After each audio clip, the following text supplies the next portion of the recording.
৯ মাসের রক্তক্ষয়ী সংগ্রামের শেষ প্রান্তে বাঙালি যখন চূড়ান্ত বিজয়ের দ্বারপ্রান্তে, তখন রাজাকার আল বদর, আল শামস আর শান্তি বাহিনী মেতে উঠেছিল জাতিকে মেধাশূন্য করার নীল নকশায়। ১৪ ডিসেম্বর সেই কালো দিন, যেদিন এই জাতি হারিয়েছে তার শ্রেষ্ঠ সন্তানদের।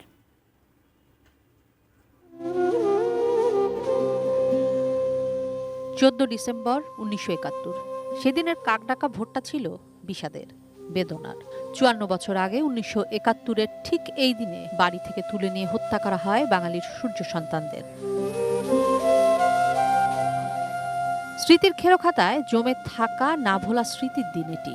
বিজয়ের মাসে যখন একের পর এক শত্রুমুক্ত হচ্ছে এক একটা অঞ্চল, বর্বরতার ইতি টানার দ্বারপ্রান্তে যখন দেশ, তখন পরাজয়ের পথে থাকা পাক হানাদারেরা হেঁটেছিল প্রতিশোধের পথে। যাদের মেধা মনন মগজে ভর করে স্বকীয়তা গড়ে উঠতে পারত এ জাতির, তাদেরই বেছে বেছে হত্যাযজ্ঞে মেতেছিল নরপশুরা। স্বাস্থ্যকর অল টাইম ফ্যামিলি কেক, সব সময় অল টাইম হেলদি লাইফ।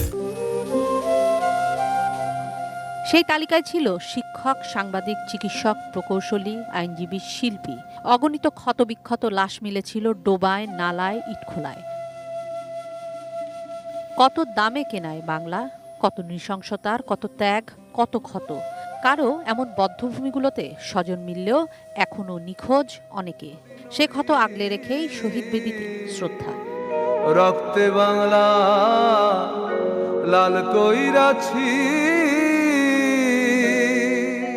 স্বাধীনতা মিলেছে, তবে কথায় আছে স্বাধীনতা পাওয়ার চেয়েও কঠিন তা রক্ষা করা।